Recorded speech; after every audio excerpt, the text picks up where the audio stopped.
जय हिंद राष्ट्र।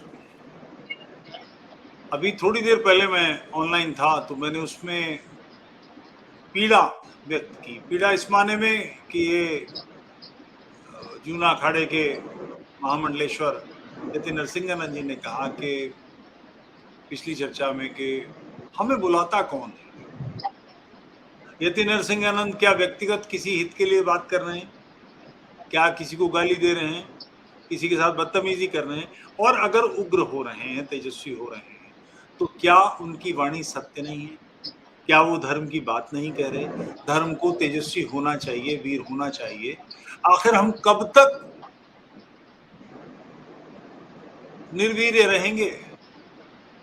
मैंने एकमात्र इनके साथ ही देखा, किसी को ये खराब लगता होगा मगर मैं इसके लिए तो स्तुत्य कार्य मानता हूँ कि डिस्कशन कर रहे हैं, वार्ता कर रहे हैं टीवी पर, और उसमें एक पत्रकार ने कुछ अंड बकी, उन्होंने तेरी तो साली की दे तब। क्योंकि आज सारे भारत में जो संकट बड़े पैमाने पर है, कश्मीर से 32 साल पहले हम निकले थे, मगर अब कश्मीर भारत में कितने हजार हैं इसका अनुमान नहीं है। हर जगह समस्या खड़ी हो गई है। अगर सबके मुंह में दही जमा रहता, सबकी जबान बिल्ली ले जाती है, कोई एक भी, मैं मतलब एक दो लोग हम जो सावरकर की परंपरा को मानने वाले हैं उनको छोड़ दें तो जितने भी तेजस्वी तीसमार खाएं वो केवल एक बात काम करते हैं कि वो समस्या पर बात करते हैं, और समस्या पर भी बात ऐसे करते हैं कि देखो वहां पर आँच है, तुम्हें उधर नहीं जाना, मैं तो जा ही नहीं रहा हूं, इस भाव से बात करते हैं। हमारी कोई जिम्मेदारी उसके बदलाव में है। इसके लिए बात करेंगे कि राष्ट्रपति ये कर दे, प्रधानमंत्री ये कर दे, कानून ये बन जाए, सुप्रीम कोर्ट फलाना काम कर दे, यानी वो सारे लोग जो हमारे संपर्क में नहीं, हमारी पहुंच में नहीं, उनसे हम अपेक्षा करते हैं कि वो ये सब काम करते हैं। और हम व्यक्तिगत रूप से क्या करें? हम नोट कमाएं, हम विश्वविद्यालय में पढ़ाते हैं तो वहां से पैसा लें, हम यूट्यूब से नोट धन बनाएं। बाकी इस समस्या के समाधान के लिए इस जैसे एक मेरा शेर है, मैं जिद पे हूं कि बदलने हैं वक्त के तेवर, मैं जिद पे हूं कि बदलने हैं वक्त के तेवर, उलझ रही हैं खुदाओं से मुट्ठियां मेरी, ये मुट्ठियां मैंने पकड़नी है, मैं जी जोड़ूंगा। हो सकता है इसमें पराजित हो जाऊं, मैं मर जाऊं, कुछ भी हो जाए, मगर पकड़ूंगा तो मैं।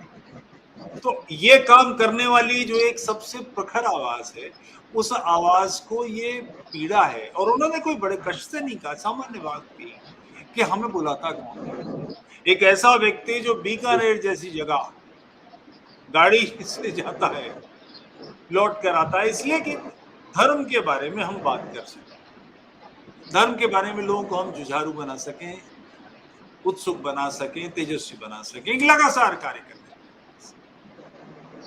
उसके साथ हम नहीं जुड़ेंगे तो खैर एक विषय इस पर वो हमसे जुड़ गए। सबसे पहले यति नरसिंहानंद जी, आपका स्वागत है। ओम नमो नारायणाय।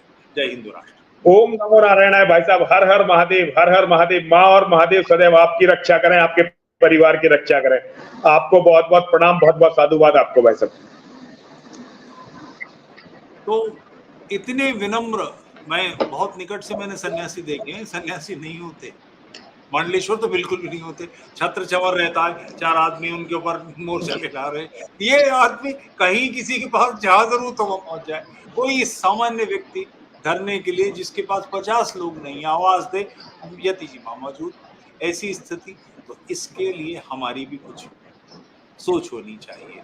तो सबसे पहले मैं उनसे ही बात पूछना चाहता हूँ कि राष्ट्र की समस्याओं के समाधान के बारे में उनके पास कोई ब्लूप्रिंट है, कोई योजना जिसमें वो सोचते हैं कि राष्ट्र को उनका सहयोग करना चाहिए और एक दिशा में? कृपया प्लीज। भाई साहब, आज मैं अपनी बात शुरू करूं उससे पहले मैं आपको कुछ बहुत पुराने समाचार दिखाना चाहता हूं भाई साहब। ये 8 जनवरी सन 2005। भाई साहब, अगर इसे बढ़ा करके आपकी स्क्रीन पर दिखाया जा सके, मैं तो इन बातों को जानता नहीं हूं, आप पढ़ दीजिए। हाँ, मैं पढ़ देता हूं भाई साहब। ये 8 जनवरी सन 2005 अमर उजाला की एक खबर है भाई साहब जी। जब भारत का मांस पकाकर खाया, बेरहम आतंकियों ने नृशंसता और अमानवीयता की सारी हदें पार की। बूढ़े माँ बाप की बेबस आंखों में तैरते सवालों का कोई जवाब नहीं। समर्पण करने वाले तारिक ने दहला देने वाला खुलासा किया। मुसलमान जिहादियों ने, भाई तो मैं मुसलमानों के लिए आतंकवादी शब्द का प्रयोग नहीं करता। आतंकवाद और जिहाद में एक बहुत बड़ा अंतर है जिसे हिंदू मानना नहीं चाहता। तो ये हिंदुओं की समस्या है, ये मेरी और आपकी समस्या नहीं है। हम ये अच्छी तरह से जानते हैं कि ये आतंकवाद नहीं है, ये जिहाद है। तो वैसे ये एक समाचार 8 जनवरी सन 2005 को अमर उजाला में छपा था, राष्ट्रीय स्तर पर पूरे देश में छपा था। भाई साहब मैंने ये अखबार में समाचार पढ़ा। मैं उस समय हिंदू महासभा में हुआ करता था। हिंदू महासभा के राष्ट्रीय अध्यक्ष थे दिनेश चंद त्यागी जी। पहले मैं संघ में गया, कुछ दिन नाराज रहा, फिर कुछ दिनों बाद नाराज हो गया, क्योंकि मैंने तो धर्म का काम ये समझा कि हमें इस्लाम के जिहाद से टक्कर लेनी है।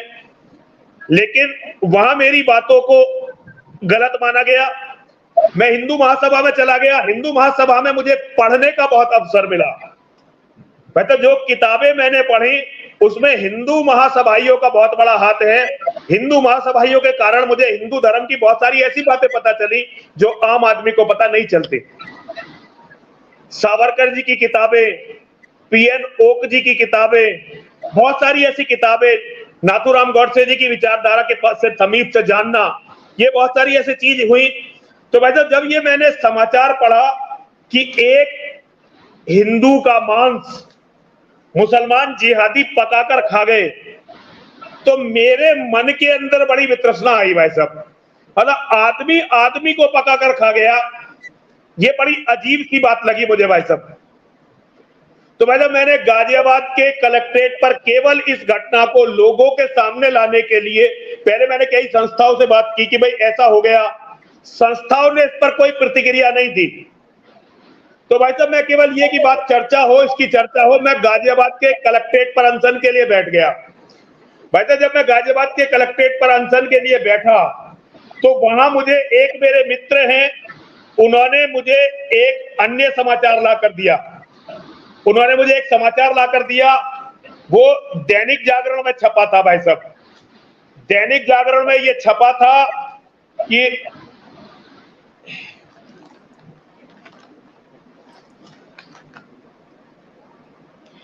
ये 28 मार्च सन 2000 भाई साहब दैनिक जागरण में ये अखबार में छपा था कि एक हेड कांस्टेबल था जिसका नाम था शौकत अली। ये जम्मू कश्मीर की बात है भाई साहब। शौकत अली नाम का एक हेड कांस्टेबल था, उसने 7 हिंदू लड़कों को उठाया। ये बात है भाई साहब डोडा जिले का ठाटरी ब्लॉक है और कारडा गांव का नाम है। गांव का नाम था कारडा, वहां पुलिस चौकी थी। वो 7 लड़कों को पुलिस चौकी में ले गया और 7 लड़कों के उसने गुप्तांग काट दिए भाई साहब।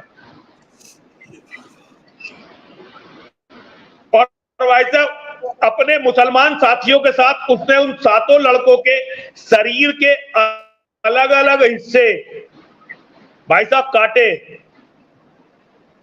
और वहीं पर तले वो उन युवकों के हिस्सों को उसने खाया। और भाई साहब जो खून उनका निकल रहा था खून को पिया। हैवानियत अगर देख सके भाई साहब तो देखिए ये है हैवानियत। निर्दोष हिंदुओं को आतंकित करने के लिए नरभक्षण। हैवानियत हिंदू को आतंकित करने के लिए नरभक्षण। भाई साहब आज तक आपने इस बात को मेरे से ही सुना होगा भाई साहब। जी जी मुझे नहीं लगता आपके प्रतिक्रिया से कि आपने इस बात को पहले कभी सुना है। जी जी जी जी जबकि आप भारतवर्ष की सनातन धर्म की सबसे प्रखर आवाजों में से एक है। अगर हम गिनती के 5 आदमी खोजें कि भाई जो सनातन के लिए बोल रहे हैं और लड़ रहे हैं, तो उन 5 में से एक नाम आपका जरूर। मैं ये नहीं कह सकता कि आप सबसे बड़े हैं भाई साहब, मैं कहने की धृष्टता नहीं करूंगा, इससे बहुत सारे लोग नाराज हो जाएंगे। हालांकि मैं आपका बहुत उच्च मूल्यांकन करता हूं, लेकिन मैं इतना कॉन्फिडेंस से कहना चाहता हूं कि अगर मैं 5 आदमी गिनूं कि जी एक ये है, एक ये है, एक ये है, एक ये है और एक ये है, तो उसमें एक नाम तुफैल जी का जरूर आएगा। आप भी इस बात से अनजान हैं कि जम्मू कश्मीर में कम से कम 100 ऐसे केस हुए थे। द कश्मीर फाइल्स फिल्म बनी। कश्मीर फाइल्स फिल्म उन बातों पर बनी जिन बातों को आप और हम अच्छी तरह से जानते थे, लेकिन हैवानों ने मानवों को पकाकर भी खाया है, इसकी चर्चा मैंने कभी सुनी नहीं। भाई हमारे यहाँ उस समय एक डिस्ट्रिक्ट मजिस्ट्रेट हुआ करते थे, समाजवादी पार्टी की सरकार थी। जब मैं गाजियाबाद में अनशन पर बैठा तो उन्होंने मुझे बुलाया, वो मेरे पास आए घूमते फिरते। उन्होंने कहा बाबा तुम रोज आकर बैठ जाते हो, तुम्हें कोई और काम नहीं है? मैंने कहा महाराज बात समझो डीएम साहब, आप तो बड़े अधिकारी हैं, आप आम जनता की पीड़ा को समझते नहीं हैं, लेकिन मेरे भाइयों को लोग मारकर पकाकर खा गए। उन्होंने कहा बाबा क्या बकवास कर रहे हो तुम? मैंने कहा हर हिंदू भाई है मेरा, और हिंदुओं को मारकर पकाकर मुसलमान खा गए। भाई साहब उन्हें ये बात बड़ी अजीब सी लगी। मैंने उन्हें अखबार पढ़ाया, अखबार पढ़कर वो एक बार को सन्न हो गए। उन्होंने कहा स्वामी जी देखिए, बाबा से फिर स्वामी जी पर आ गए। उन्होंने कहा स्वामी जी ये बात विश्वसनीय नहीं लगती। मैंने कहा जी मुझे तो पता नहीं विश्वसनीय है या नहीं है, लेकिन ये अखबार में लिखा हुआ है और मैं इसका विरोध करने के लिए यहां बैठा हूं। भाई साहब उन्होंने मुझसे कहा कि स्वामी जी इसका यहां विरोध करके क्या होगा? आप एक काम करो, आप कश्मीर में जाओ, इसके परिवार वालों से मिलो। अगर इसके परिवार वाले यहां आने को तैयार हो जाएं, तो फिर इस केस को मैं उठाऊंगा और पूरी दुनिया को दिखाएंगे। तो अच्छा चलते चलते उन्होंने मुझसे एक बात कही कि स्वामी जी इन कपड़ों में मत जाना कश्मीर में, वरना तुम्हें भी मार देंगे। ये 2005 की बात है भाई साहब, कांग्रेस का शासन था यहाँ उत्तर प्रदेश में, मुलायम सिंह यादव मुख्यमंत्री थे, उनका शासन था। तो भाई साहब मैंने अपने कपड़े बदले और मैं, अच्छा हाँ, फिर उन्होंने मुझे वो चले गए। बाद में उनके कार्यालय का एक व्यक्ति आया, उसने मुझे 10,000 रुपए दिए। भाई साहब 10,000 रुपए उस समय मेरे लिए काफी थे। तो भाई साहब फिर मैं जम्मू कश्मीर गया, कुछ मेरे साथियों ने मदद की और लगभग मैं 15-20 दिन मुझे एक्चुअल याद नहीं है, लेकिन 15-20 दिन के करीब मैं जम्मू कश्मीर में रहा। जब भाई साहब मैंने इसकी खोजबीन की तो मुझे ऐसी बहुत सारी घटनाएं वहां पता चली। मैं इसके परिवार वालों से भी मिला। जब मैं इसके परिवार वालों से मिला तो मैंने उनसे कहा कि जी आप मेरे साथ चलिए, हम आपके लिए न्याय के लिए लड़ेंगे। तो भाई साहब उनका जो जवाब था वो मुझे बहुत ही आज तक चुभता है। उन्होंने कहा स्वामी जी महाराज आप तो बाहर से आए हो, आप तो यहां से चले जाओगे, हमें तो यहीं रहना है, जो कुछ बचा है इसे तो बचा लें, जो मर गया वो तो मर गया, जो कुछ बचा है इसे तो बचा लें। भाई साहब ये बात आज तक यहां पर रखी हुई है, दिल में रखी हुई है। एक माँ का चेहरा, एक पिता का चेहरा, जो ये चाहते हैं कि भाई अब जो हमारा बचा हुआ है, हमारे पोते हैं, हमारा पोता है, हमारी पोती है, हमारे और बच्चे हैं, इन्हें तो आतंकवादी जिंदा छोड़ दें, इसके लिए वो अपने बेटे के लिए न्याय नहीं मांग पाए। धीरे धीरे भाई साहब मैं ऐसे लोगों के पास जाता रहा जिनके परिवार के लोग मरते रहे। दिल्ली में आपने सुना होगा एक ध्रुव त्यागी की हत्या हुई। ध्रुव त्यागी, बसई गांव है, त्यागियों का गांव है, त्यागी जमींदार हैं उस गांव के। और भाई साहब करोड़पति लोग वहां नहीं रहते, वहां जो त्यागी हैं वो करोड़पति नहीं है, ज्यादातर त्यागी अरबपति हैं, क्योंकि उनकी जमीनें दिल्ली में आ गई और उन्हें कई लाख, मतलब किसी को 50 लाख, किसी को 60 लाख, किसी को 1 करोड़, इस तरह से उन्हें जमीनों के, छोटी छोटी जमीनों के किराए मिल रहे हैं और उन्होंने अपनी संपत्ति कई गुना बढ़ा ली। तो भाई साहब हिंदूवादी संगठनों ने धरने का आयोजन किया ध्रुव त्यागी के लिए, हम भी चले गए भाई साहब। जब हमने वहां हिंदू मुसलमान की बात करने का प्रयास किया तो ध्रुव त्यागी का भाई हमारे पास आया और उन्होंने कहा तुम्हें यहां रहने की जरूरत नहीं, तुम्हें किसी ने नहीं बुलाया, हमें तुम्हारी जरूरत नहीं, तुम निकल जाओ यहां से। बड़े अपमानजनक तरीके से भाई साहब मैं वहां से आया, बहुत ही अपमानजनक तरीके से मैं वहां से आया। उन्होंने कहा भाई मुसलमानों की कोई गलती नहीं है, ये तो कुछ अपराधी थे, उन्होंने हमारे भाई को मार दिया, बाकी भाई हम मुसलमानों के साथ हैं। और भाई साहब उन्होंने जो सरकार से मांग करी, उन्होंने केवल ये की कि हमारे जो भतीजे भतीजी है इन्हें नौकरी दे दो, 1 करोड़ का मुआवजा दे दो। जो अरबपति हैं भाई साहब, गरीब ने मांग नहीं की है, अमीर ने मांग की कि मुआवजा दे दो, नौकरी दे दो। जितने हिंदू आतंकवादी इन जिहादी घटनाओं में मारे जा रहे हैं भाई साहब, एक कमलेश तिवारी जी की माताजी को छोड़कर, एक कमलेश तिवारी जी की माताजी को छोड़कर ज्यादातर लोग मैंने ऐसे देखे जो ये चाहते हैं कि भाई हमारे परिवार का कोई मर गया तो मर गया, उसे तो मर जाने दो, अब हमें मुआवजा दे दो, मकान दे दो, नौकरी दे दो हमारे बच्चों को सरकारी। ये मानसिकता भाई साहब, ये मानसिकता हर उस हिंदू परिवार की है जिसके बच्चों को जिहादी मारते हैं। भाई साहब इतनी विकट स्थिति की अब जाना छोड़ दिया।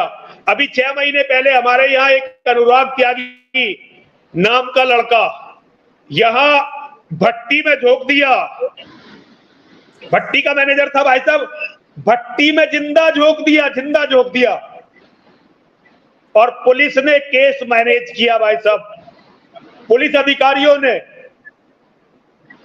और ये कह दिया कि भाई ये गलती से गिर गया, जबकि वहां के सारे सीसीटीवी कैमरे उस फैक्ट्री के जो आजकल कंपलसरी होते हैं भाई साहब लगवाने, वो सब उन्होंने तोड़ के मुसलमान ले गए।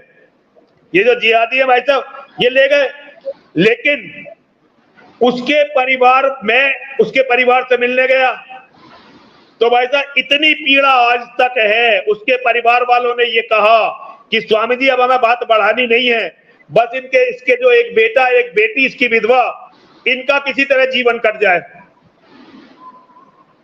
भाई साहब ये कैसे हो गया कि हम अपने बच्चों के लिए न्याय नहीं मांग सकते? ये कैसे हो गया कि हम अपने भाइयों के लिए न्याय नहीं मांग सकते? ये कैसे हो गया कि हम अपने पिताओं के लिए न्याय नहीं मांग सकते? महिला अपने पति के लिए न्याय नहीं मांगती, हम केवल मुआवजा मांगते हैं। ये भाई साहब ये वो बातें बता रहा हूं जो मैंने खुद झेली हैं। सरकारी तंत्र, एक अतीक का एनकाउंटर हुआ, बहुत अच्छी बात है भाई साहब, अतीक के बेटे का अतीक मारा गया, अच्छी बात है भाई साहब, लेकिन हजारों अपराधी एक दिन में पैदा हो रहे हैं जिनके बारे में चर्चा भी नहीं हो रही है। ये पीड़ा भाई साहब, ये पीड़ा बहुत रात को सोने भी नहीं देती है। हम छोटी छोटी बातों पे आपस में झगड़ने वाले लोग, अगर एक जाति का लड़का दूसरी जाति को गाली देते तो जाति के लोग लड़ने लग जाते हैं। हमारे यहां एक छोटा सा विवाद हुआ गुजरों में और यादवों में, मैंने भाई साहब समझौता कराने का प्रयास किया, हजारों लोग मंदिर में आ गए, बड़ी मुश्किल से हमने वो लड़ाई को शांत किया, बहुत मेहनत करके लड़ाई को शांत किया।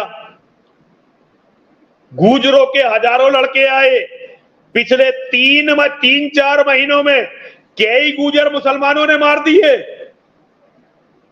जिहादियों ने मार दिए। कहीं चर्चा नहीं है भाई साहब, कहीं चर्चा नहीं है। श्रद्धा की हत्या की चर्चा है।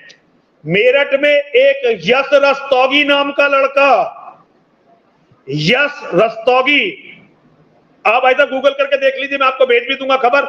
मुसलमानों ने पहले बलात्कार किया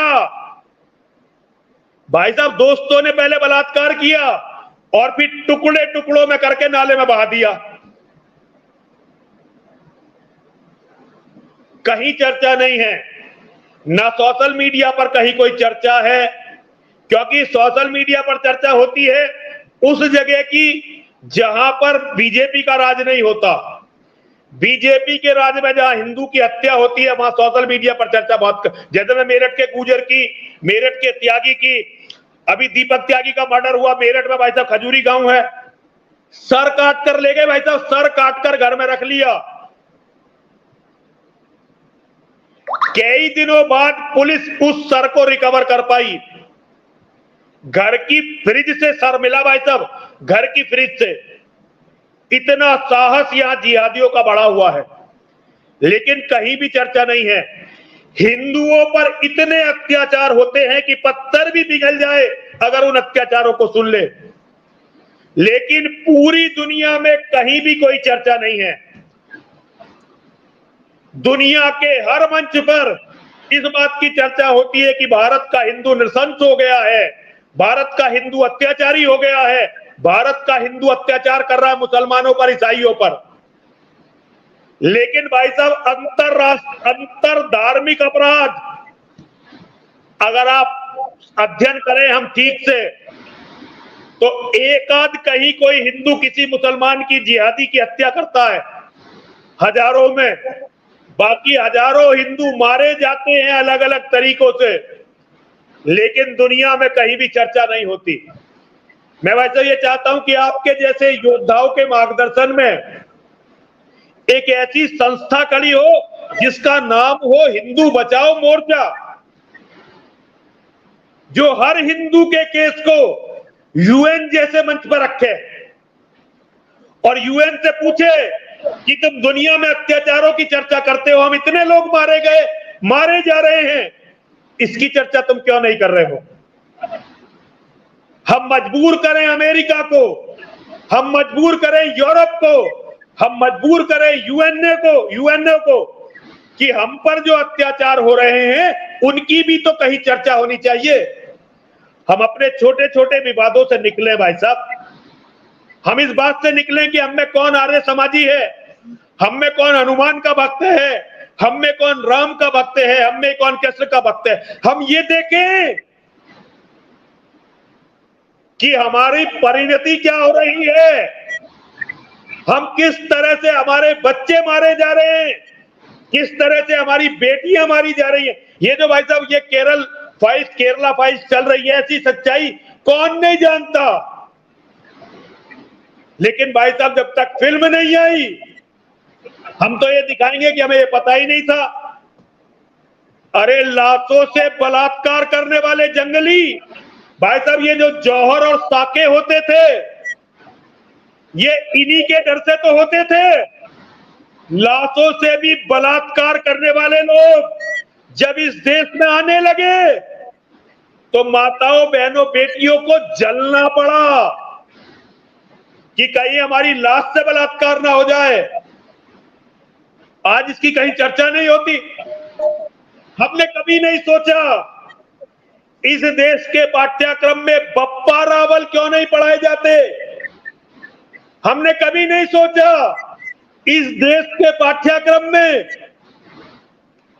कभी भी राणा सांगा के युद्ध क्यों नहीं पढ़ाए जाते। हमने कभी नहीं सोचा कि बाजीराव के साथ बाजीराव को केवल इसलिए जहर देकर मार दिया गया कि उसने एक मुसलमान औरत को अपने पास रख लिया। हमने कभी नहीं सोचा कि क्या कारण थे मुसलमान हमारी लाखों औरतों को ले गए। हमारा समाज मुंह में दही जमा कर बैठ गया। बाजीराव एक मुसलमानी को ले आया और हमारे समाज ने उसे जहर देकर मार दिया। इन सारी बातों से लड़ना है और ये पूरी दुनिया को दिखानी है कि कितने अत्याचार हमारे ऊपर हुए, आज भी हो रहे हैं और भविष्य की संभावनाएं कितनी भयानक है। मैं चाहता हूं भाई साहब शिव शक्ति धाम डासना में इसका एक केंद्र बने और एक संस्था बने। हम रोज का डाटा ये एकत्रित करें कि आज अंतर धार्मिक अपराधों में किस हिंदू के साथ क्या अपराध हुआ, और हर डाटा हम यूएन को भेजें, हर डाटा हम यूएस गवर्नमेंट को भेजें, हर डाटा हम वेटिकन को भेजें, हर डाटा इजराइल को भेजें। उन्हें भी बताएं कि आज हमारे साथ हो रहा है, कल तुम्हारे साथ होगा। एक संस्था ये खड़ी होनी चाहिए भाई साहब, कोई राजनीति नहीं, सरकार किसी की भी हो, हम अपने हर भाई के लिए रोएंगे। क्या हिंदू भाई साहब कौओं से भी बुरा है? क्या हिंदू गिद्धों से भी बुरा है? क्या हिंदू कुत्तों से भी बुरा है? क्या हिंदू भेड़ियों से भी बुरा है? अपने भाई के लिए भी नहीं रोएंगे। गली का एक आवारा कुत्ता मर जाए, उस दिन गली के कुत्ते भोजन नहीं करते। एक कौआ मर जाए, कौए सारे इकट्ठे होकर चिल्लाने लगते हैं। भाई साहब ये क्या बात है? हिंदू मरते रहते हैं और हमारा हिंदूवाद जिंदा रहता है। हमारी बहन बेटियों से भाई साहब दुर्गा सप्तशती, मैं रोज दुर्गा सप्तशती पढ़ता हूं। अभी मां का चंडी यज्ञ था 108 दिन का, आपने भी दर्शन दिए थे। दुर्गा सप्तशती में मेरी मां ने कहा कि दुनिया में जितनी भी नारियां हैं वो मेरा ही स्वरूप है। इसका अर्थ है हमारी हर बेटी, हमारी हर बहन, हमारी हर मां, हम में से हर एक की प्रेमिका, हम में से हर एक की पत्नी साक्षात मां जगदम्बा है। जब हर बेटी जगदम्बा है, जब हर बहन जगदम्बा है, जब हर मां जगदम्बा है, तो जगदम्बा के साथ हुआ बलात्कार और जगदम्बा के साथ हुई जघन्य हत्याकांड सनातन धर्मियों को हिलाता क्यों नहीं है? मंदिरों में पूजाएं अनवरत चलती रहती हैं, मंदिरों के घंटे बजते रहते हैं, यज्ञ हवन चलते रहते हैं। कोई भगवान से भी नहीं कहता कि भगवान कब इस अत्याचार को बंद करोगे, कब इन पापियों का संहार करोगे। मैं भाई तो ये कहता हूं हम परिवर्तन ला सके ना ला सके, लेकिन हर हिंदू की हत्या पर हम चर्चा तो करें, हर हिंदू की हत्या के सामने के लिए हम रोना तो शुरू करें। कल मान लीजिए भाई साहब मैं एक छोटी सी बात, किसी की हत्या का समर्थन या विरोध नहीं कर भाई साहब, कोई राजनीति नहीं करना चाहता। शिवसेना का कांग्रेस के साथ, एनसीपी के साथ राज था महाराष्ट्र में, 2 साधुओं की हत्या हुई, पूरा देश हिल गया। यूपी में हमारे परम आदरणीय योगी जी का राज है, 20 से ज्यादा साधु मारे गए, जिनमें ज्यादातर जिहादियों ने मारे। पुलिस के स्तर पर भाई साहब केस रफा दफा किए गए, कहीं तक चर्चा नहीं हुई। एक हिंदू के रूप में किसी हिंदू के लिए रोने के लिए भाई साहब ये क्यों होना चाहिए कि कांग्रेस के राज में हिंदू मरा तो हम रोएंगे, योगी जी के राज में मरा तो नहीं रोएंगे। हर हिंदू के लिए रोने वाले लोग चाहिए, हर हिंदू के लिए बोलने वाले लोग चाहिए, हर हिंदू के लिए हमारी आवाज उठनी चाहिए। और जो काम आपका न्याय मंच करता है भाई साहब, यदि कोई हिंदू साहस करके अन्याय और अत्याचार से टकरा गया तो हम में से हर कोई खड़ा होकर उसकी मदद करना चाहिए, उसके लिए बोलना चाहिए। एक तो भाई साहब ये मैं चाहता हूं कि ये एक कार्य हो, एक कार्य भाई साहब मैं बहुत आवश्यक समझता हूं इस समय। पूरी दुनिया में जो एक दूसरे के दुश्मन हैं, भारत में आकर वो एक दूसरे के पक्के मित्र हो गए।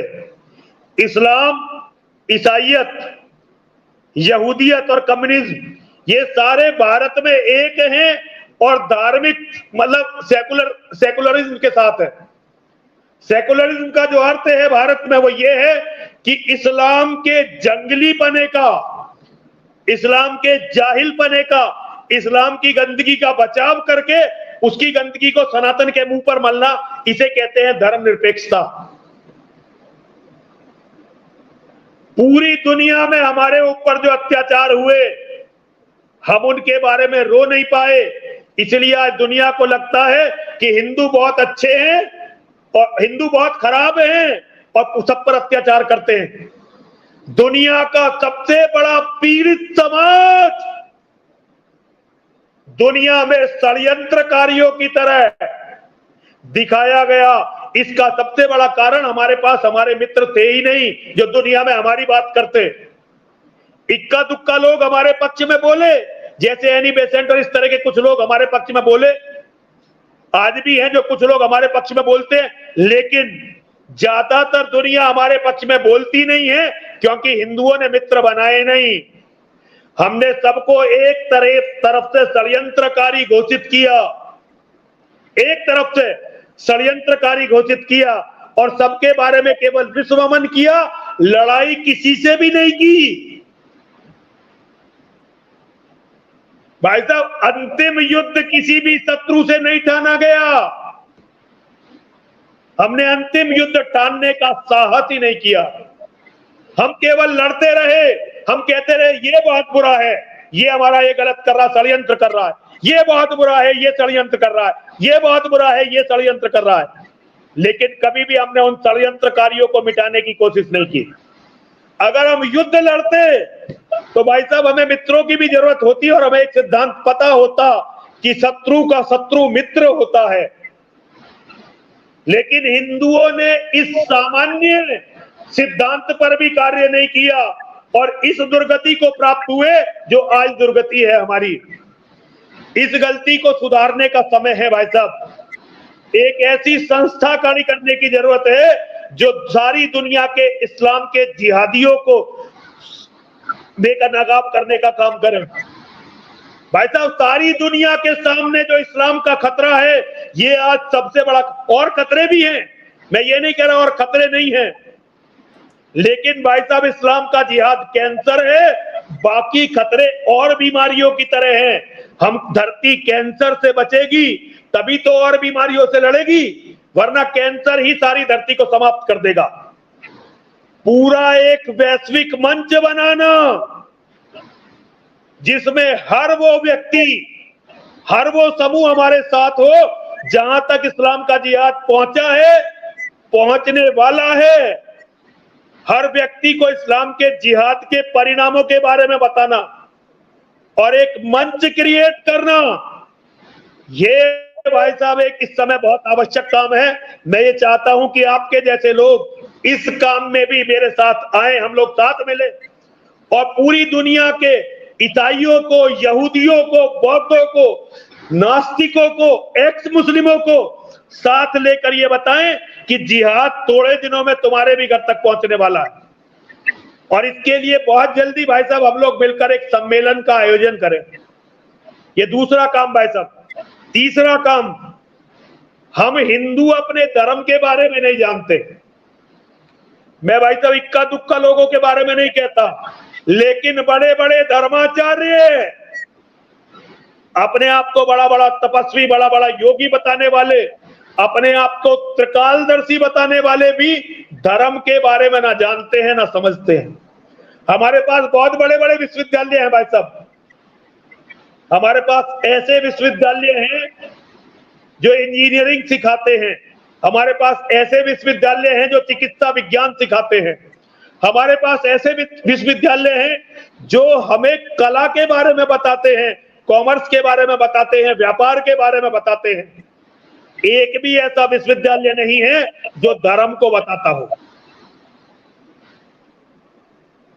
एक भी भाई साहब हमारे पास कुछ गुरुकुल हैं जो धर्म की चर्चा करते हैं, लेकिन अपने अपने नजरिए से, सनातन के समग्र नजरिए से, सनातन के इस्लाम को पढ़ाते हुए हमारे पास एक भी विश्वविद्यालय नहीं है। हमें ऐसा विश्वविद्यालय बनाना चाहिए जो सनातन के सारे इतिहास पर शोध करे, हमारे साथ दूसरी सभ्यताओं के कैसे रिश्ते रहे, अच्छे रिश्ते रहे, बुरे रिश्ते रहे, इस पर शोध करे, और भविष्य में किस सभ्यता के साथ हमारे कैसे रिश्ते हो सकते हैं इसके बारे में शोध करे। हमें क्या करना है और क्या नहीं करना है इसके बारे में निर्णय करे, और हमें एक सूत्र में बांधे। ये भाई साहब वही सूत्र है जिसके लिए डॉक्टर हेडगेवार ने आरएसएस की स्थापना की थी। आरएसएस वो पहुंचे, वहां तक नहीं पहुंचे ये तो वो जाने, लेकिन भाई साहब वो अभी भी लक्ष्य अपनी जगह है। जो काम दारुल उलूम देवबंद ने इस्लाम के लिए किया, वही काम करने के लिए हम सनातन धर्मियों को अपना एक धर्म का विश्वविद्यालय चाहिए। और भाई साहब इन 3 लक्ष्यों को पूरा करने के बाद अगर ये 3 छोटे काम हो पाते हैं तो चौथा जो संकल्प होना चाहिए वो होना चाहिए सनातन वैदिक राष्ट्र। एक ऐसा राष्ट्र जो केवल सनातन वैदिक लोगों का हो, किसी भी अन्य का ना हो। ये 4 लक्ष्य हम लोगों के होने ही चाहिए। यदि भाई साहब हम इन लक्ष्यों को नहीं लगते, यदि हम इन लक्ष्यों पर नहीं चलते तो सनातन को बचाना बहुत मुश्किल होगा। अगर एक भी देश हमारे पास होगा तो कल हम पूरी दुनिया को सनातन बना सकते हैं, लेकिन अगर देश के नाम पर एक धर्मशाला जिसमें सबका प्रवेश सुखद हो लेकिन हमारा रहना जहां वांछनीय ना हो, इसमें रहकर हम सनातन को नहीं बचा सकते। मैं ये चाहता हूं कि आप, हम और दुनिया में जितने भी लोग सनातन को बचाना चाहते हैं, मेरी इन 4 बातों को समझें। आप तो हमेशा हिंदू राष्ट्र का स्वप्न लेकर जीने वाले हैं। मैं हिंदू राष्ट्र को सनातन वैदिक राष्ट्र कहता हूं। चीजें तय होने में बड़ा विचार मंथन करना पड़ेगा भाई साहब, किसकी शेप कैसी हो, कैसे बनेगा, लेकिन ये चर्चा हर हिंदू के यहां एक सपना देना पड़ेगा। ये काम हमें, आपको और हर उस व्यक्ति को करना पड़ेगा जो सनातन को बचाना चाहता है। यदि अपने राष्ट्र का सपना दिमाग में नहीं रखोगे तो धरती से सनातन के मिटने में ज्यादा देर नहीं है। मैं अभी तक वैसे जितने भी सम्मेलन करता था, उन सम्मेलनों का विषय था इस्लाम। इस बार मैंने पहली बार 15 मई को गाजियाबाद के हिंदी भवन में संतों का एक सम्मेलन बुलाया। आपसे भी मेरी कई बार चर्चा हुई, आप भी बड़ा मेरा मजाक उड़ाते थे, कहते थे स्वामी जी पता नहीं कहां से साधुओं को बुलाकर धर्म संसद घोषित कर देते हो। ये धर्म संसद, लेकिन भाई साहब मैं आपको अपनी पीड़ा, भाई साहब मैं हर शंकराचार्य के पास गया कि हमें इस्लाम के जिहाद के बारे में धर्म संसद पर करनी चाहिए, वो तैयार ही नहीं हुए। कोई भी धर्माचार्य भाई साहब बड़ा तैयार ही नहीं हुआ। तो मैंने धर्म संसद का नाम ऐसे दे दिया कि जहां धर्म के लोग हैं, धर्म की चर्चा कर रहे हैं, और धर्म में सबसे बड़ा धर्म है पहले इस्लाम के जिहाद के साथ अपने रास्ते को तय करना कि हम इसके साथ कैसे डील करेंगे। तो भाई साहब आपकी बात को मानते हुए अब मैंने धर्म संसद नाम नहीं दिया है, अब के नाम दिया है धर्म संवाद। हम संतों के साथ बैठकर संवाद करेंगे। मैंने भारत के काफी संतों को बुलाया है। आप अमेरिका जा रहे हैं, वरना आपका मार्गदर्शन भी जरूर मिलता। तो भाई साहब इन सारी बातों को रखने के लिए अब मैं लगातार, सारी दुनिया, भाई साहब मेरे पास साधन नहीं है बनाने के, इनमें से एक काम को भी करने लायक नहीं हूं मैं, लेकिन मैं दुनिया के हर हिंदू से ये कहूंगा कि ये 4 काम करे बिना तुम बच नहीं सकते। और भाई साहब इस्लाम के जिहाद के बारे में बोलना मैं बंद कर रहा हूं। अपनी हवन पूजा करूंगा, अपना यज्ञ करूंगा, गीता के बारे में जो मेरी थोड़ी बहुत समझ है, गीता और चाणक्य नीति, वो दुनिया को बताऊंगा। बाकी इन 4 लक्ष्यों को लेकर पूरे भारत का भ्रमण शुरू करूंगा, और संतों को भी, कार्यकर्ताओं को भी, उनके पास भाई साहब जो मित्र हैं मेरे, आपकी तरह जो बड़े भाई हैं, मेरे मार्गदर्शक हैं, मेरे साथी हैं, उनके पास तो जाऊंगा ही जाऊंगा, उनके पास जरूर जाऊंगा जो मुझे अपना वैचारिक विरोधी या शत्रु मानते हैं। हर हिंदू के पास जाकर मैं ये अपनी योजनाएं रखना चाहता हूं भाई साहब।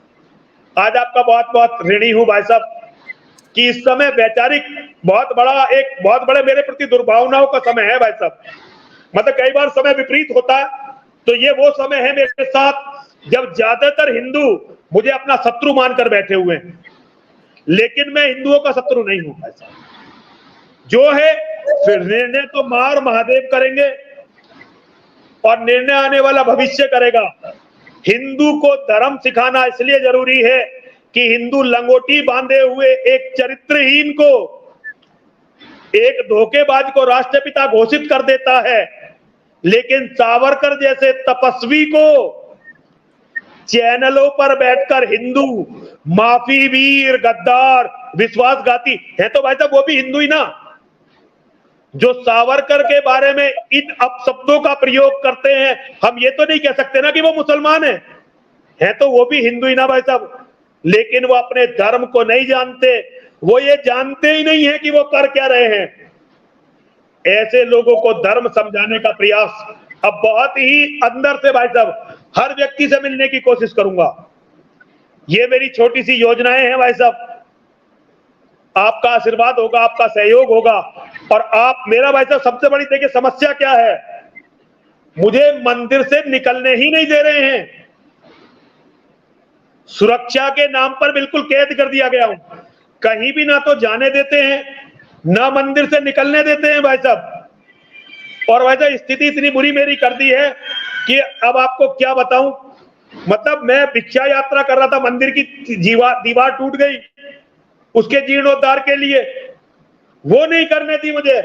मैंने कहा भाई गाजियाबाद में जाऊंगा, अपने मित्रों से मिलूंगा, कुछ पैसे वैसे मांगूंगा, मंदिर की दीवार का जीर्णोद्धार करवाऊंगा, वो नहीं जाने दिया भाई साहब। तो लेकिन परिस्थितियां कितनी भी विपरीत हो, ये मैं भाई साहब इसलिए नहीं कह रहा कि मैं किसी दया सहानुभूति चाहता हूं ना, मेरे जीवन का लक्ष्य है भाई साहब विजय मिले या वीर गति, सब महादेव के नाम, जीते जी रण छोड़ के जाना वीरों का नहीं काम। ये मेरे जीवन का लक्ष्य। भाई साहब बहुत बड़े कवि हैं, लेकिन ये 4 लाइनें मेरी अपनी हैं, जोड़ी हुई तुकबंदी। और भाई साहब एक बात मैं हमेशा अपने साथियों से कहता रहा हूं, मेरे शेरों बढ़ो आगे, करो रोशन दिशाओं को अपनी चिताओं से। जब भाई साहब कौम का साहस टूट जाता है, कौम अपने अंदर की सात्विकता को, अपने बल को छोड़ देती है, तो बलिदानियों की जलती हुई चिताएं आने वाली पीढ़ियों को रास्ता दिखाती हैं। तो भाई साहब लक्ष्य बिल्कुल तय है, रास्ता बिल्कुल पता नहीं है। लक्ष्य तय है, रास्ता बिल्कुल पता नहीं है, रास्ता दिखाई भी नहीं दे रहा है, लेकिन जाना है तो केवल लक्ष्य की ओर जाना है। कितनी ही ठोकर लगे, कितनी ही चोट लगे, लक्ष्य से विचलित नहीं होंगे।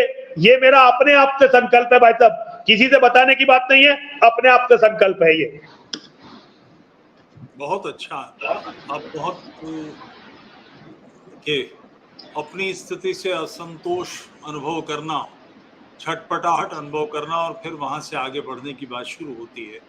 आपने बिल्कुल सही दिशा में आप जा रहे हैं, मगर ये कार्य, और आप सन्यासी हैं, आपके पास कोई फैक्ट्री नहीं है, आप कोई जॉब नहीं करते, सन्यासी का सारा कार्य भिक्षा से चलता है।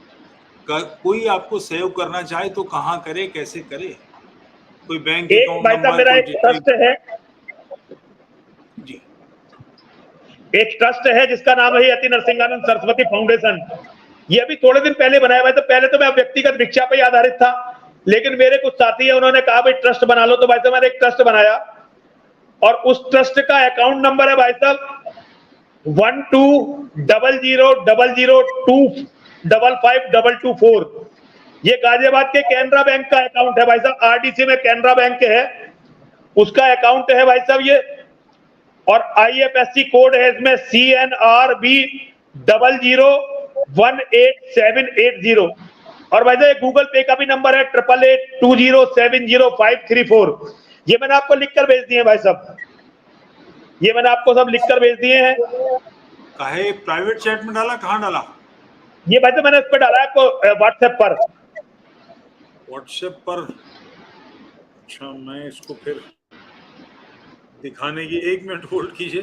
कागज पे लिख के रखा है क्या? कागज पर तो लिख के रखा नहीं भाई साहब, लेकिन कागज पर लिख देता हूँ भाई साहब। नहीं कागज पर, हाँ साफ लिख के एक बार कैमरे पर दिखा दीजिए। मतलब आप इसे अगर इसे डिस्क्रिप्शन पे डाल सकते हैं भाई साहब, इसे डिस्क्रिप्शन पे अगर आप डाल देंगे तो ये मैं बिल्कुल अनपढ़ हूँ, मुझे आता नहीं है सब करना, जानता नहीं हूँ कैसे किया जाता है। मुझे भी बिल्कुल कुछ नहीं आता ये तो ये है मेरी समस्या। वैसे मैं कोशिश करता हूँ व्हाट्सएप खोलने की, अगर सेलेक्ट हो गया तो मैं इस पे डाल दूंगा कि ये जो कार्य है। और एक कठिनाई इसमें ये आएगी, अल्पसंख्यकों को अपने शिक्षण संस्थान खोलने का अधिकार है, वो जी भाई यूनिवर्सिटी साहब। चाहे यूनिवर्सिटी खोले, मेडिकल कॉलेज चाहे मेडिकल खोले। मैंने स्वयं एक दुकनिया में छोटी सी देवबंद में मेडिकल कॉलेज चलता वो देखा, यूनानी रजिस्टर जी रखा जी है। भाई साहब, बिल्कुल। आप पैसे दे दो, वो आपकी एंट्री कर देगा, 5 साल बाद आपको सर्टिफिकेट दे देगा। आप कुछ पढ़ो मत पढ़ो उसकी भला से। मगर हम हिंदू ये सारे काम कर सकते हैं क्या? इसमें मुझे थोड़ा सा संदेह है कि भाई साहब, हमें ये सरकार के पास, भाई साहब सरकार के पास किसी ऐड के लिए या किसी मान्यता के लिए नहीं जाना है भाई साहब। धर्म के बारे में हमें किसी मान्यता की जरूरत नहीं है। भाई साहब मेरा मानना ये है कि धर्म के बारे में हमें किसी मान्यता की जरूरत, और जब हमें मान्यता की जरूरत नहीं है तो हम अपना विश्वविद्यालय अपने आप बना सकते हैं भाई साहब। और भाई साहब ये विश्वविद्यालय इसी तरह होना चाहिए जैसे दारुल उलूम देवबंद है। हमें किसी सरकारी सहायता की जरूरत पड़नी नहीं चाहिए धर्म के लिए। मैं चेक कर रहा हूँ, आपके उससे व्हाट्सएप से नहीं मिला है। भाई साहब मेरे दूसरे वाले नंबर से है भाई साहब आपके पास ये। दोनों में देख लिया। चलिए भाई साहब, मैं आपको दोबारा भेजता हूँ भाई साहब। इसका मैं आपको जरा इस पर दिखा रहा हूँ भाई साहब। हाँ दिखा दीजिए एक बार सामने, कि कहीं अकाउंट नंबर की कोई चूक ना हो जाए किसी से।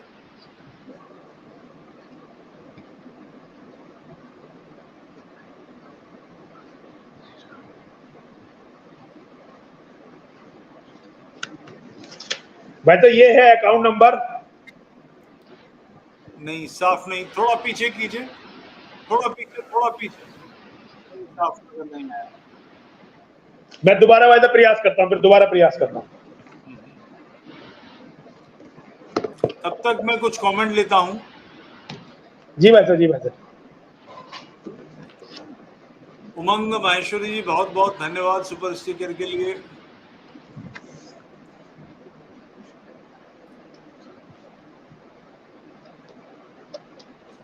यति जी डासना आऊंगा और आशीर्वाद लूंगा आपसे। यदि युद्ध जारी रहेगा, हर एक हिंदू बच्चा अपने रक्त की आखिरी बूंद तक लड़ेगा।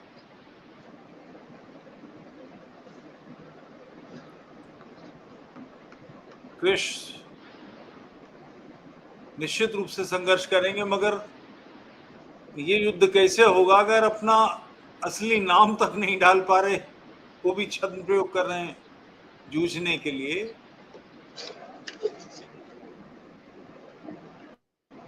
रोशनी नहीं आ रहा, नहीं आ रहा। आप मुझे व्हाट्सएप कर दीजिए इसकी फोटो खींच के, मैं इसको यहाँ पर प्रिंट कर दूंगा। मैं भी भाई साहब फोटो भेजता हूँ। फोटो खींच के भेज दीजिए। अच्छा मनोज साहब पूछ रहे हैं तुफैल जी हम आपसे कैसे जुड़ सकते हैं।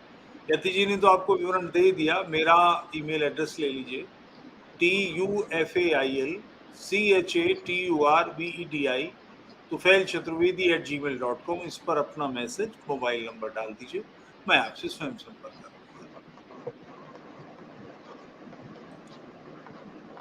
अनल हक साहब कह रहे हैं तुफैल जी एक कवि हैं, वो घर वापसी को बकरी पकड़ने जैसा समझते हैं। मैं इस पर बात करना चाहूंगा मेरे प्यारे अनल हक।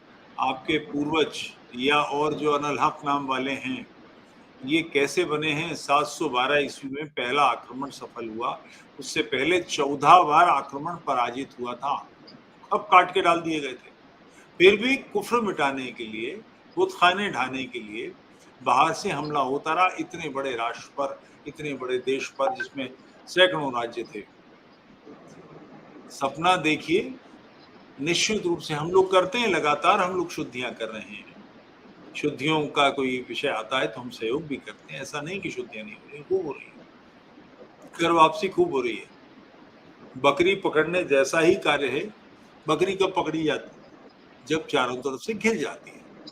हम घेर लेंगे, बकरी पकड़ लेंगे, बकरी पकड़ने की तरह। मदन पारकी जी कह रहे हैं प्रभु मेरे घर अवश्य आना। और एक कमेंट,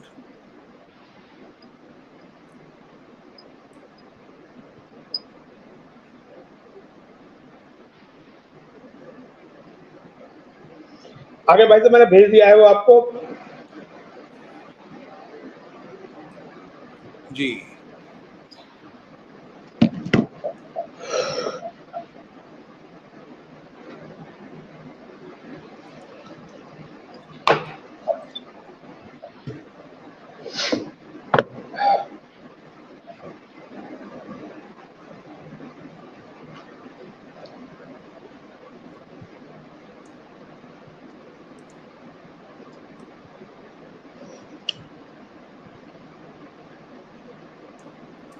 कुछ कमेंट आपको लेने चाहिए। जी भाई साहब बताइए। ललित लोढ़ा, श्री यति जी, चरण स्पर्श, आपने महान तुलसीदास जी पर जो टिप्पणी की थी उससे मन बहुत आहत हुआ।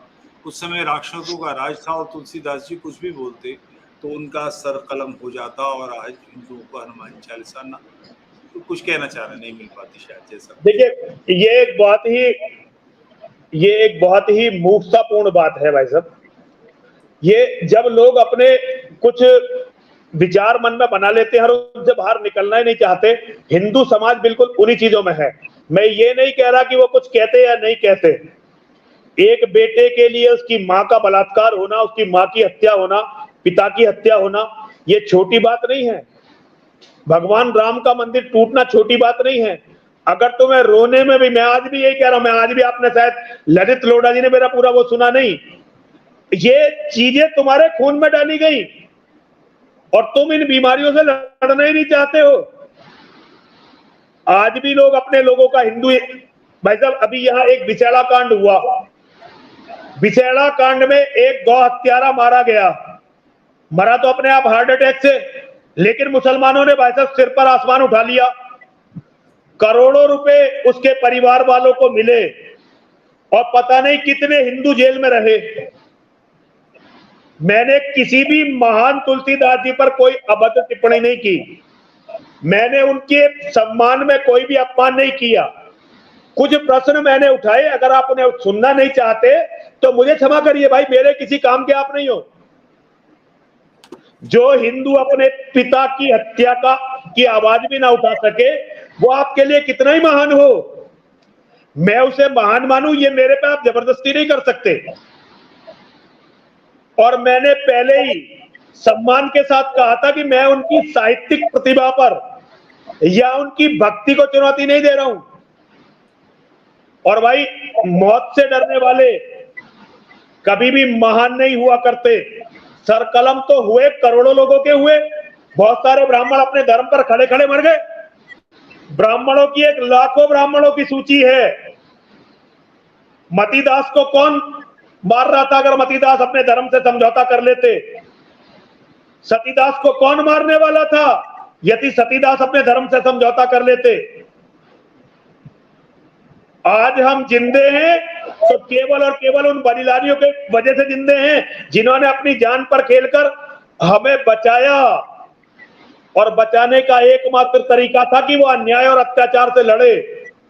एक भी व्यक्ति जो अपने मंदिर में राम राम कर रहा था या अपनी पूजा कर रहा था, उसका सनातन धर्म में बाल बराबर भी योगदान नहीं है। सनातन धर्म की रक्षा में किसी भी भक्त की तपस्या से भगवान ने प्रकट होकर सनातन को नहीं बचाया। सनातन उन योद्धाओं की तलवारों के कारण बचा और एक हमारे माता पिता के इसके कि वो बच्चे पैदा करते रहे, इस पुरुषार्थ के कारण बचा है। ठीक बात, बिल्कुल ठीक बात।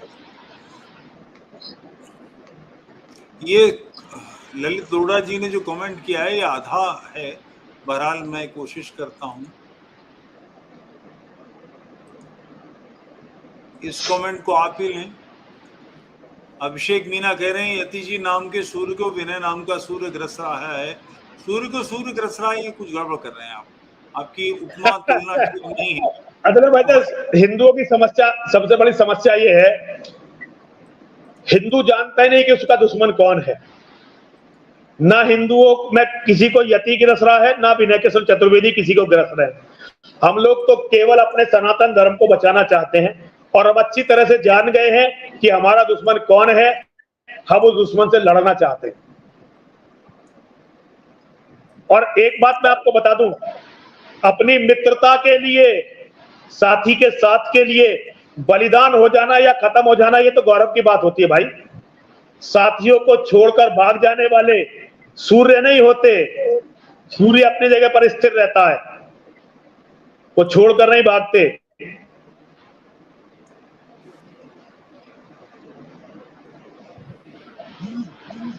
और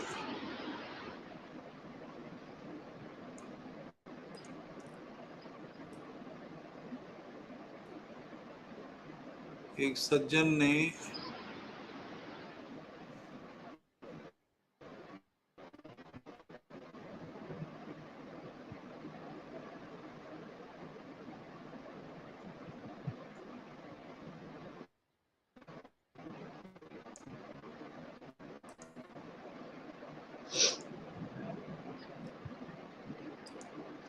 Vladimir the terminator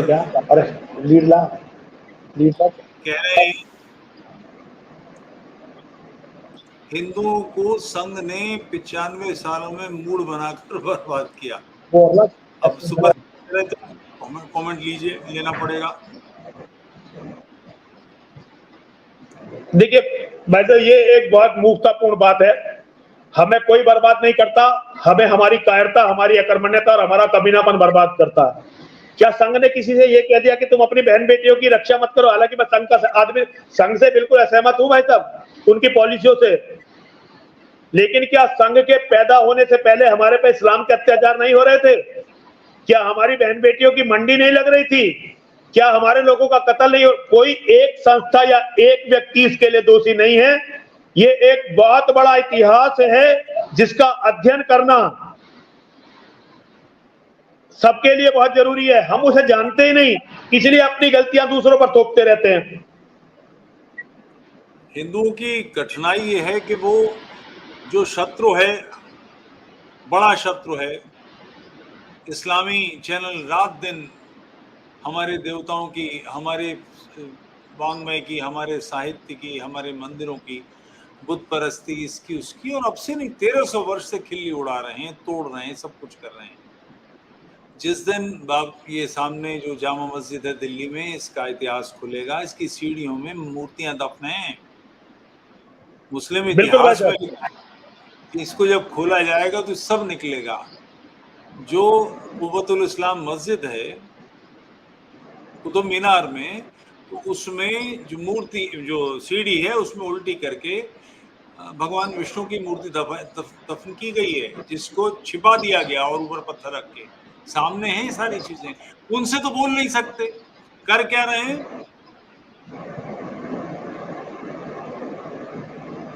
Swami ji कहना चाहते हैं कि भक्ति छोड़ दो, नाम तक अपना जो लोग सामने नहीं बोल सकते, इतनी हिम्मत नहीं है, फेक नेम से यहां कमेंट कर रहे हैं और ऐसे बात कर रहे हैं जैसे उन्होंने राणा साहब बन गए हो, तलवार चला दी हो। तो ये स्थितियां हमारी हैं कि हम अपने शत्रु के प्रति आग्रह से जो हमें करना चाहिए वो करने की जगह अपने भाई की रीढ़ मारने पे लगे हुए हैं। कृष्ण अलूरी जी ने सुपर स्टिकर भेजा, बहुत बहुत धन्यवाद बंधु। और मैं आपका अकाउंट नंबर मैंने डाल दिया है, कैनरा बैंक का ये अकाउंट नंबर है। और स्वामी जी कुछ सेवा करता हूँ, मुझे अपना चेक भेज दीजिए, व्हाट्सएप कर दीजिए सेवा पे। जी मैं जो हमारे जी भाई साहब, जी भाई साहब, हम कर दें। ये बात तो समझनी चाहिए कि अपने समाज के लिए, अपने राष्ट्र के लिए जो वाचाली करते हैं मित्र, व्यक्तिगत आहत करने वाले जुमले बोलते हैं और समझते हैं कि इससे कोई बड़ा भारी परोष, जिन सज्जन के बारे में मैं ये कह रहा हूँ कि वो अपना नाम तक नहीं बोल सकते, मैं उन्हें निजी रूप से, व्यक्तिगत रूप से नहीं जानता हूँ, मगर उनके बारे में मुझे जानकारी है, वो बातचीत करते हैं। मगर जो जूझने के काम है, जो सामने आने के काम है, जो तेजस्विता के साथ प्रकट होने के काम है, वो सब करने में हमारी क्या स्थिति है? इस्लामियों से हम भिड़ पाते हैं? उनकी साइट्स पर कभी जाकर हम कुछ बोल पाते हैं? जो घटिया से घटिया, गंदी से गंदी बात हो, वो सब कुछ वो उड़ेलते हैं, हम उस पर कुछ बात नहीं कर पाते। भाई साहब, हमें धर्म के नाम पर केवल आपस में लड़ना सिखाया गया। धर्म के नाम पर आपस में लड़ना सिखाया गया।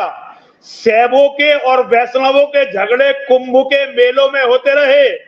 मुसलमान भगवान शिव के भी और विष्णु के भी मंदिर तोड़ते रहे, राम के मंदिर तोड़ते रहे, मां के मंदिर तोड़ते रहे, हनुमान जी के मंदिर तोड़ते रहे।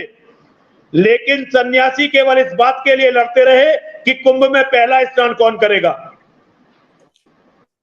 कुंभ पर हमले हुए, ये धर्म के नाम पर हुआ अधर्म।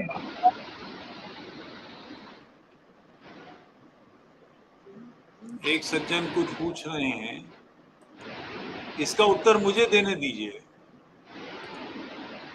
जी भाई साहब, जी भाई साहब। पृथ्वीराज चौहान को अनुभव सिंह कह रहे हैं कि आप गाली दे रहे हैं। पृथ्वीराज चौहान का जो इतिहास मिलता है वो चंद्र बरदाई की पुस्तक से मिलता है, जिसमें बहुत अतिरंजना है और जिसके तथ्यात्मकता कम है इतिहास की दृष्टि में, फिर भी जो कुछ मिलता है उनसे मिलता है। कन्नौज के राजा जयचंद उनके क्या थे? भाई थे, संबंधी थे, सीधे संबंधी, ननिहाल से थे, दोनों एक दूसरे से रिश्तेदार। सगे मौसेरे भाई थे भाई साहब, सगे मौसेरे भाई और गुरु भाई। हाँ, और उसकी पुत्री को लेकर आ गए। रास्ते में जो अपने सबसे प्रमुख सेनापति थे वो कटवा दिए। ऐसा उस ग्रंथ से मिलता है। आप इसको क्या अनुकरणीय चरित्र मानते हैं? अगर हम इन बातों, ये आप तो कह सकते हैं कि आप इस तरह की बात ना कीजिए, टाल दीजिए, ठीक, टाल दी, नहीं करते, मगर अगर कह दिया तो क्या ये गलत है? इस बात को खड्ग सूत के खड़े हो जाएंगे कि साहब पृथ्वीराज चौहान पे कैसे कह दिया, राजपूतों के विरोध हो गया ये। अगर हमने अपने नेतृत्व को ठीक नहीं रखा, हमें क्या करना चाहिए, कहाँ गलती हुई हमसे और कहाँ हमें ठीक होना चाहिए, क्या क्या करना चाहिए, इसकी चिंता अगर हम नहीं करेंगे तो कैसी बात बनेगी। अभी मित्रा अब कह रहे हैं कि मैं 3 साल से आपका सब्सक्राइबर हूँ, अब मेरा नाम याद आ गया। भाई मुझे आपका नाम याद नहीं है। मैं मतलब इसमें मेरा कोई दोष मत मानिए, मैं आपके प्रति आहत करने के लिए नहीं बोल रहा हूं, मगर इतनी छोटी छोटी बातों से तिलमिलाएंगे और अपने ही साथी के बारे में कठोर बातें करेंगे तो कैसे काम चलेगा? इस्लामियों के बारे में बिल्कुल हमारी जबान बंद रहती है। ये दो लोग जो बात कर रहे हैं, इसके अलावा इस्लाम पर खरी खरी बात करने वाले और कितने हैं? शायद 2, 3, 4, 5, इससे ज्यादा नहीं मिलेंगे। समस्या पर बात करेंगे मगर समस्या के कारण पे लोग बात नहीं करते। तो अपने शत्रुओं को समझकर काम करना, उसकी जगह जो बात कर रहे हैं उनको ऐसे हिट करना कि आपने मेरे बारे में ये कैसे कह दिया, ये क्या बात हुई? पृथ्वीराज चौहान का व्यक्तित्व, एक ऐसे तेजस्वी व्यक्ति ने क्या किया,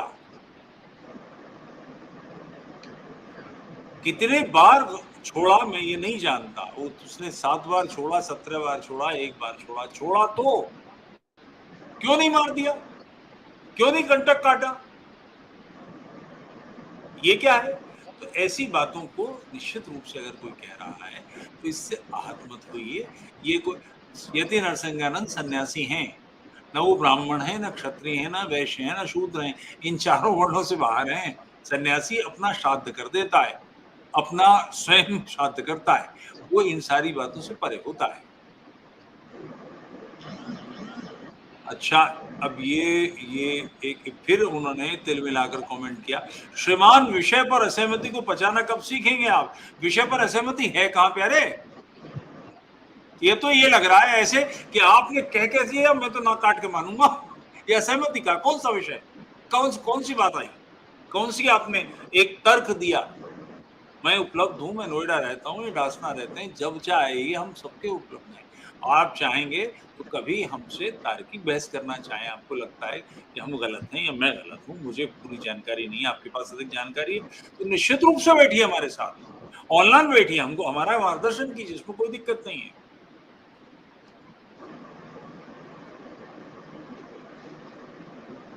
तो बहरहाल इतनी सी बात, और जो भी कुछ कर सकें, किसी दिन इसको पेंट करके कोई तरीका मैं पूछूंगा, स्वामी जी के साथ फिर डिस्कशन करूंगा, मगर एक काम तो हो ही सकता है कि डासना जाए सकता है। आप जो सहयोग कर सकें, क्योंकि विश्वविद्यालय का विचार बहुत बड़ा विचार है, अरबों खरबों का विचार है, इसके लिए बहुत बड़े पैमाने पर काम करना पड़ेगा।